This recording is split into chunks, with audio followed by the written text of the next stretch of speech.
যেহেতু ঈদের দিন খেলা করবে, আশা করি এই ম্যাচ নামাজ শুরু হওয়ার আগে বাংলাদেশ জয়লাভ। বাংলাদেশ আশা করি ইন্ডিয়াকে, অস্ট্রেলিয়াকে এবং আফগানিস্তান 3 দলকে হারিয়ে সেমিফাইনাল উঠবে।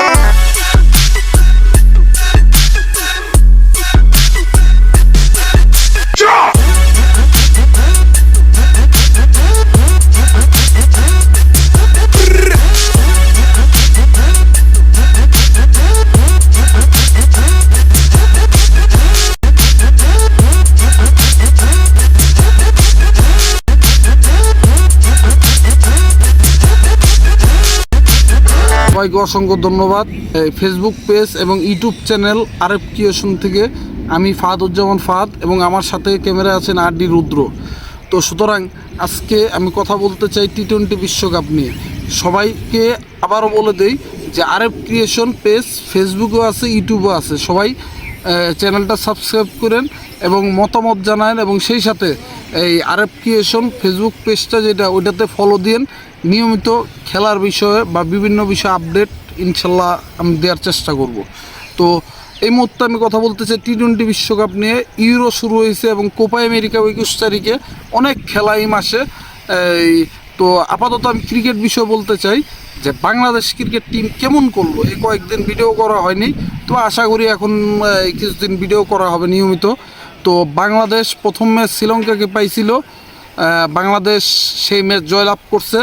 দ্বিতীয় ম্যাচ জয়ের কাছে যেও শুধুমাত্র ভাগ্যের কাছে বাংলাদেশ সেই ম্যাচ আফ্রিকার কাছে 4 রানে হেরে গেছে। আমি শুধু ভাগ্যের কথাই বলবো, কারণ মাহমুদুল রিয়াদ যেই বলে ফুলটাস বল, যে শটটা করছেন ওর 6 ওভারের কথা। এডেন মার্করাম অনেক লম্বা প্লেয়ার, ক্যাচটা ধরে ফেলছে, তো সেই ম্যাচও জিতে ম্যাচ ছিল। যাই হোক, পরবর্তী ম্যাচ নেদারল্যান্ডকে বাংলাদেশ তার বোলিং শক্তি দিয়ে জয়লাভ করছে। আরেকটা ম্যাচ আছে আজকে, সৌদি আরব ঈদ, কিন্তু আমাদের বাংলাদেশে চান্দায়। সেই ঈদের দিন সকালে বাংলাদেশের ভোর 5:30টায় নেপালের সাথে বাংলাদেশের ম্যাচ। বাংলাদেশ জয়লাভ করলে তো সরাসরি সুপার 8-এ উঠে যাবে, এবং যদি জয়লাভ নাও করে, কম রানে ব্যবধানে হারলেও তারা সুপার 8-এ উঠে যাবে। এখন আমি বলতে চাই সুপার 8-এর লাইন আপগুলি কেমন হলো। সুপার 8-এর লাইন আপগুলি কেমন হলো, বাংলাদেশের সাথে পড়েছে অস্ট্রেলিয়া, ইন্ডিয়া এবং আফগানিস্তান। যদি বাংলাদেশ সুপার 8-এ কোয়ালিফাই করে, বাংলাদেশের সাথে পড়বে অস্ট্রেলিয়া, ইন্ডিয়া এবং আফগানিস্তানের সাথে খেলা।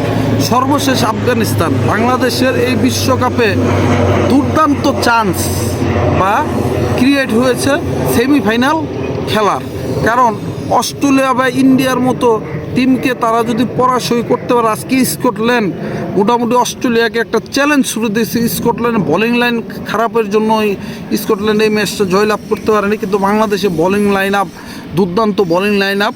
বাংলাদেশ আশা করি ইন্ডিয়াকে, অস্ট্রেলিয়াকে এবং আফগানিস্তান 3 দলকে হারিয়ে সেমিফাইনাল উঠবে। এছাড়া আরেকটি গ্রুপ যেটা, সেই গ্রুপে একটা কিন্তু অবাক্যর বিষয় ঘটে গেল, যে আমার দেখা মতো 2011 বিশ্বকাপ থেকে এই পর্যন্ত সেমিফাইনালে যত বিশ্বকাপ হয়েছে, নিউজিল্যান্ড সেমিফাইনাল খেলছে, কিন্তু এই প্রথম নিউজিল্যান্ড এই বিশ্বকাপে গ্রুপ পর্ব থেকে বিদায় নিল। তো আরেক গ্রুপে যেটা, সেটা থাকবে ইংল্যান্ড, আমেরিকা, পাকিস্তানকে হটায় দিয়ে আমেরিকা। সেই পাকিস্তানে সেই ম্যাচটা ইন্ডিয়ার সাথে জিততে না পারা আক্ষেপ, এবং আমেরিকার সাথে ম্যাচ ড্র করে সুপার ওভারে হারার কারণে পাকিস্তান দুর্ভাগ্যজনকভাবে বিদায় নিছে, আমেরিকা উঠছে। ওই গ্রুপটা মোটামুটি কন্টেস্ট গ্রুপ, কারণ south Africa, West Indies, England এবং সেই সাথে আমেরিকা। তো এই হলো 2টা গ্রুপ। আশা করি সবাই আজকে বাংলাদেশে খেলা দেখবেন, এবং যেহেতু ঈদের দিন খেলা, হয়তো কেউ নামাজ পাবেন, নামাজের সময় খেলা কিছুক্ষণ পড়বে। আশা করি এই ম্যাচ নামাজ শুরু হওয়ার আগে বাংলাদেশ জয়লাভ করবে। সবাইকে অসংখ্য ধন্যবাদ। আমরা আবার কালকে ঈদের দিন আশা করি আমরা আরও কিছু আপডেট নিয়ে, বাংলাদেশের জয়ের নিউজ নিয়ে, বা বাংলাদেশ কী পারফরমেন্স করলো, বা পরের ম্যাচে ইন্ডিয়ার সাথে খেলা কী পারফরমেন্স করতে হবে, এই বিষয়ে কথা বলবো। সবাইকে অসংখ্য ধন্যবাদ। ভালো থাকবেন, ভালো রাখবেন আপনার চারপাশ। ধন্যবাদ।